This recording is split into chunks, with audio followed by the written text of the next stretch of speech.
आज बिदा होइन र बिदा होइन आज अनि तपाईँ सरकारी गाडी बोकेर हिँड्नुभएको त हजुर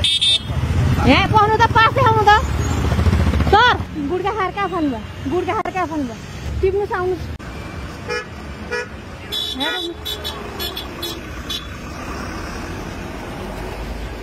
त्यसरी फाल्ने होइन नि गुड्का खाएर फाल्ने हो त ल आउनुहोस् त चालकजी ल तपाईँ उहाँले फाल्नु भएको होइन नि तपाईँले फाल्नु भएको हो होइन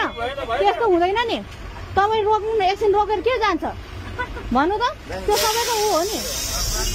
रोक्नुहोस् टिप्नुहोस् तपाईँले चेतना दिनुहोस् फाल्नु नफाल्नु भनेर बुझ्नुभयो सर ढोकाउनुहोस् त नमस्ते हजुर वैशाख मसान्तसम्म कहिले मसान्त नि अन्तिम यसरी पनि बनाउनु मिल्दो रहेछ ए हजुर शुभ नाम कहाँ जानु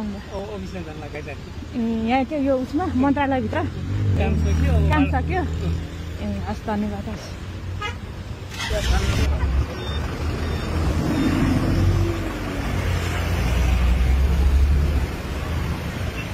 कहाँ फाल्नुभयो तपाईँले गुड्का अन्त आउने मैले देखिरहेको यो तपाईँको हो कि न अनि तपाईँ शुभ नाम भन्नु त अब गुड्का खाने मान्छेहरूलाई सजेसन दिनुहोस् यसरी फाल्नु हुन्छ कि हुँदैन भन्नुहोस् त हुँदैन भन्नुहोस् त तपाईँ इमान्दार मान्छे हो कि न नाम भन्नुहोस् त एकपल्ट राजु तामाङ ल म पनि आशिका तामाङ हो अब यसरी फाल्ने हो कि भन्नु त कहाँ हाल्ने भन्नु त कहाँ फाल्ने यो कहाँ फाल्ने अहिले तपाईँले हो ल ल ल ल ल ल राजु भाइ राजु ल यसरी फाल्नु हुँदैन भनेर सबैलाई सजेसन भयो कि भएन ल है ल ल धन्यवाद ल ल ल ल है त ल तपाईँको गाडी यहाँ छ होइन देश सफा कसरी हुन्छ भन्नु त एकपल्ट तपाईँ जस्तो मान्छेले जिम्मेवार नागरिकले गुड्का खोल फारबाट फाल्नु हुँदैन चाउचाउ खोल यहाँ फाल्नु भएन हो है औधीबाट है त ल हस् ल ल बुझ्नुभयो दाजु त ल कता त कार्यक्रममा हजुर कार्यक्रममा के को कार्यक्रम मन्दिर हस्तान्तरण गरेर आइयो भर्खरै मूर्ति हस्तान्तरण गरेर आइयो आज के बार शनिबार हजुर पास छ हजुर हाम्रो कस्तो हुन्छ भने 24 घण्टा 365 दिनै हामी काममा हिँड्ने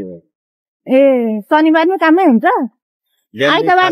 त्यही त खाने नखाने कुरा होइन आज पास छैन तपाईँहरू हजुर पास छैन पास छ देखाउनु त एकछिन गाडी पाइन्छ है ल यसरी शनिबार गाडी हुर्क्याउँछ नि यार मान्छेहरू ल ल हेर्नु यसरी भाग्यो ल गाडी रोक्यो त गाडी म त कहाँ छोड्छु र तरिका हो यो आज कति भन्नु त हजुर कति आज कति आज 30 गते तपाईँलाई म यसो गर्छु है त्यो पास हाम्रो चाहिँ नि ड्राइभरजीसँग हुनुहुन्छ होला होइन उहाँलाई म फोन गर्छु मलाई त पास त तपाईँसँग हुने ड्राइभरजीसँग हुने हो र म बिहानको त्यो मन्दिरको त्यो कार्यक्रम भएको हुनाले कहाँबाट ल्याउनु भयो तपाईँले यो गाडी मेरो घर यही हो कि घर त यही हो कि तपाईँले बोकेर हिँड्ने होइन त सरकारी गाडी त्यो हो यहाँ पार्टीहरूतिर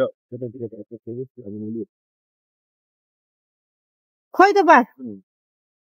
अब कतातिर राखेको डकुमेन्ट हेर्नु पर्ने हो कि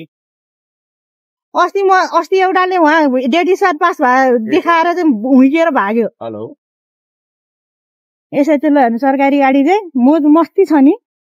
शनिबारको दिन है यस्तो छ क्या यहाँ प्रोग्राम भनेको अहिले तपाईँलाई म माथि लिएर जान्छु होइन म माथि लिएर जाँदिनँ मलाई यहाँ देखाउनुहोस् पास यस्तो छ कि प्रोग्राम छ जिम्मेवार नागरिकले यस्तो सुहाउँछ जिम्मेवारी हामी अहिले के को लागि हिँडिरहेका छौँ जनताकै लागि हिँडिरहेका छौँ जनताको लागि के छ आइतबारको नगरेको काम तपाईँले शनिबार गर्नुहुन्छ भने पत्या हुन्छ तपाईँ मसँग हिँड्नुहोस् तपाईँलाई मैले म कहाँ गएँ आज तपाईँलाई म सबै कुरा भनिदिन्छु अहिले के छ तपाईँको होइन हजुरलाई म सबै ठाउँमा म लिएर गइदिउँला यदि हजुरलाई विश्वास लाग्दैन भने कहिले काहीँ त पोजिटिभ कुराहरू पनि हजुरले पोजिटिभ कुरा हो तर पोजिटिभ कुरा के भन्दा 99% ए बाबा मैले माने हजुरको चाहिँ कुरा, मिसयुज भयो के मिसयुज मिसयुज भयो त्यो हुनेलाई के गर्नु पर्यो कारबाही गर्नु पर्यो हजुर, हजुर। तर राम्रो काममा हिँडेकोलाई त चाहिँ हजुरहरूले चाहिँ पुरस्कृत पनि त गर्नु पर्ला नि गर्नु पर्यो तर तपाईले त्यो त बोक्नु पर्यो पास बोक्नु पर्यो नि त बकाइदाले यो त आफै चाहिँ मिसयुज भयो कि भएन भन्नु न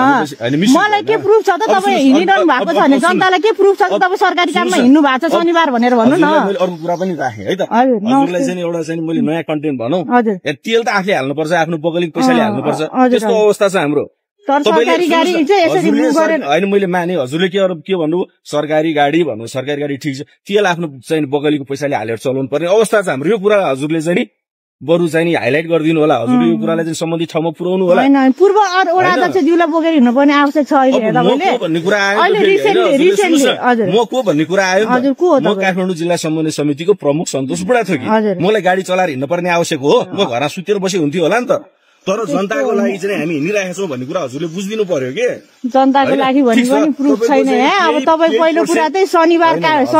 तपाईँले यसरी बिहान कति बजी घडी हेर्नु त 8 पनि बजेको छैन हामी बिहान के गरेका छौँ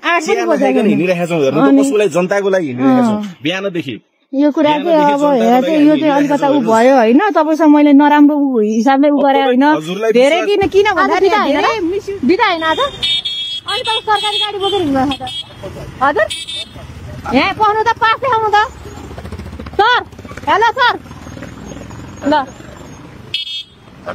ल यसरी भएको छ हेर्नु सरकारी बिदा हो तर यसरी मान्छे ताप